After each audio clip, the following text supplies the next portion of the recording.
This video is about the 6th edition of Dungeons & Dragons, the evolution to the game you are playing right now. It feels like you can't go online today without tripping over the next evolution of TTRPGs. Daggerheart, Tales of the Valiant, the MCDM RPG, Fishblade, and of course, 1D&D. But we've seen that 1D&D is very much a surface level paint job for 5e. Certainly not a new system or a new game. But there is a game that I've playtested which seems to be the evolution to D&D that a lot of people wanted 1D&D to be. D&D 6th edition, as Treant Monk put it. That game is DC 20. So let's do something incredibly cruel. Let's view this through the lens of how it's actually different to D&D. Is it fair to review a game based entirely on its relationship to another different game? No. But I learned D&D first, so if I'm going to try something new, I need to know how it fixes the problems that 5e has. DC 20 just launched on Kickstarter and is in public beta testing, so let's see if it really is the upgraded Dungeons & Dragons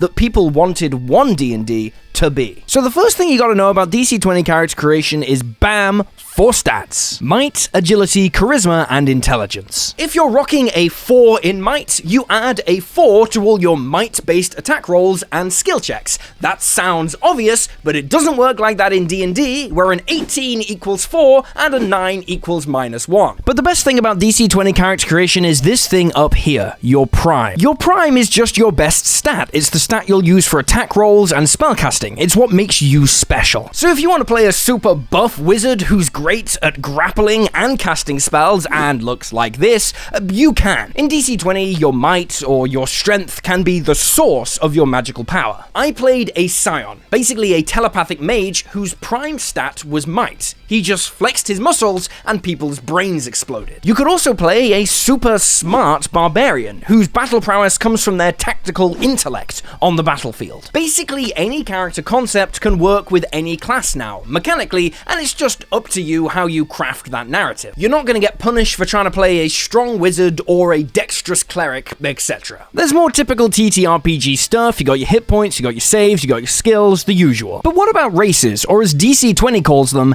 Ancestries? This is a big improvement over 5e in my opinion. Instead of just getting an ancestry like Elf, DC 20 lets you fully customize your background. Basically, you get 5 points to spend and you can use them however you like on various background abilities. The default elf has these abilities, pretty cool, but what if you wanted to be a half elf, half gnome? Well, then you can just swap out that agile explorer ability for a different ability from the gnome ancestry that also costs 2 points. You can see the point cost of an ability here. Bam! We drop Agile Explorer for mental clarity, and we're now a half-elf, half-gnome, mechanically. 1D&D took a really innovative approach to mixed ancestries by basically not doing it at all. They say that you can claim that you're a half-elf, half-gnome, or whatever, but functionally, mechanically, you're just still an elf. The DC 20 system, because it assigns points to every background ability in the game, lets you essentially combine the abilities you want, representing your dual lineage mechanically. Of course, you can just build your own race from the ground up too, by grabbing abilities from anywhere, as long as they add up to 5 points. There are even abilities that have negative point values, like this Orc Cursed Mind feature, giving you back a point because it's a negative effect to use on a different feature. We can slap this feature on our gnome elf and then use the point that we've earned to grab another feature, like mana increased from the Dragonborn lineage. Elf, gnome, orc, dragonborn sounds badass, but if you can't be bothered with any of that,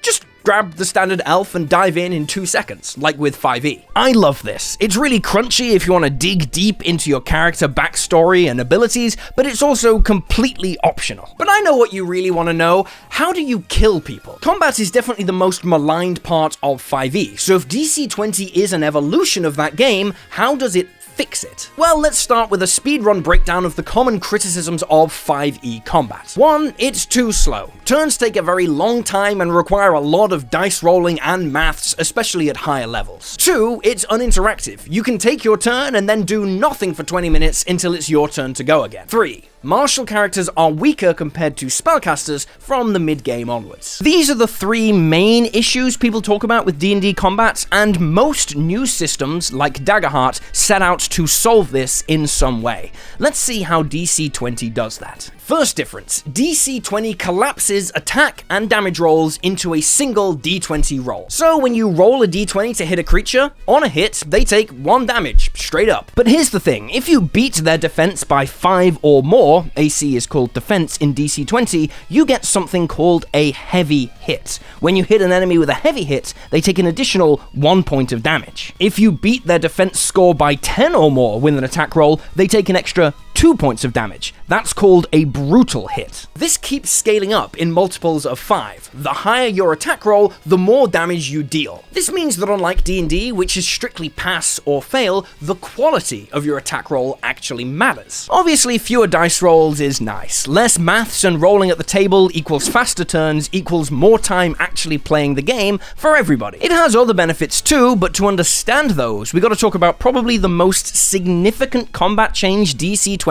takes over 5e, and that is the action points system. So in D&D, you've got your action, bonus action movement, and maybe you can squeeze a reaction in somewhere. The downside to this is you're basically incentivized to take the longest turn possible, squeezing as many things into your turn as you can, slowing the game down for everyone else. That means you can't really react to other stuff people do off your turn, which makes it very easy to disengage and get bored. In DC 20, you have 4 action points which you can use to do stuff. You can use them to attack, dodge, hide, help an ally, all that usual stuff. Or you can spend them to empower the things that you do, like giving an attack roll advantage, or dodging more effectively. Spellcasters can enhance their cantrips with action points, adding conditions or extra damage or more range, kind of like the sorcerer's meta magic. The best bit though is you can spend these points off your turn to react to things that happen. You can protect allies who get attacked, or initiate a spell duel to counter an enemy spell, etc. I'm a big fan of how Daggerheart solved the problem of off-turn uninteractivity in 5e by removing initiative altogether, so players can just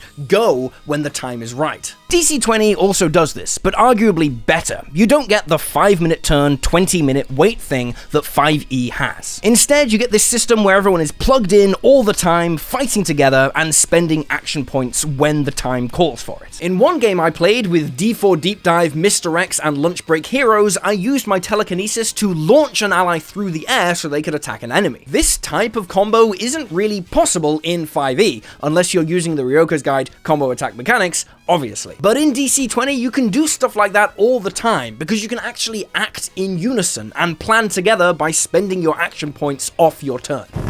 So, combat is more interesting and everyone plays at the same time. Great. But what about the big controversy of D&D? Martials versus spellcasters. Well, I've played DC 20 as a full martial barbarian and a spellcasting scion, and I gotta say, they felt roughly equivalent in terms of power. DC 20 splits martials and spellcasters by way of resources. Martials get stamina points, spellcasters get mana points. These are kind of like extra action points that you can use for Battlemaster style maneuvers or to pump up spells, etc. If you think that sounds cool, shut up, because I haven't explained why it's cool yet. You regain stamina or mana points in a special way depending on your class. For example, barbarians regain stamina points when they deliver or take a critical hit, a heavy hit, or a brutal hit. Remember that heavy and brutal hits happen when you beat an enemy's defense by 5 or 10. Critical hits work like in D&D. By gaining resources back when you hit enemies hard or get hit super hard, the barbarian class basically rewards you for being super aggressive and being super tanky. And all classes work this way. They have a built-in resource loop that rewards you for doing the thing you already want to be doing. The mechanics teach you how to play in a positive feedback loop. Stamina points can fuel martials by giving them a bunch of options beyond the standard attack as well. Like every good fix for martial characters in Dungeons & Dragons, and there's been a few, it's not just about making them as powerful as spellcasters, it's about giving them the opportunity to do cool stuff, like Spellcasters have. There's a lot of other things in DC20, like improved death mechanics, so you can still take an action when you're down in that epic final stand kind of thing. There's simplified stat blocks for GMs, rules for skills, trades, and languages. I'm not going to get into all of it here. You know, it's a full game. This is also in open beta test, so all backers on the Kickstarter, link below by the way, can participate and leave feedback to shape the game that they want to play. What I can say though is that after playtesting DC20, it is my favorite system of the modern ones that we're seeing. I actually really love Dagger Hearts, but to me it feels like a spin-off from D&D, whereas DC20 feels like an evolution of D&D 5e. DC20 feels like what people wanted one D&D to be before the scope was reined in. So yeah, I think Treant Monk was right. DC20 is Dungeons & Dragons 6th edition. The success of this system is kind of crazy. Like Critical Role, MCDM, Kobold Press, these were already massive companies, right, when they launched their alternative. DC20 has exploded thanks to like purely grassroots, ground level community action from people who have played it, just on its own reputation. It's actually insane that a project has grown to this level of impact. DC20 is out now on Kickstarter, and like with Daggerheart, I give this one a big recommendation. It's worth having in your game rotation. I'd say it's especially good for people who want to bring in new players to the hobby because it's intuitive and easy to understand, but the depth and complexity is still there. Shout out to Treant Monk's video on DC20, which was obviously a big inspiration for how I approached this review. Go check that out next. Also check out my Patreon if you want awesome new D&D subclasses, races, rules expansions, and to support the channel at the same time. Also let me know if you want more videos on different types of TTRPG, like the MCDM RPG or the updated version of Daggerheart. Remember to like and subscribe, check out other videos on the channel, and yeah, that's all I got. I'll see you next time.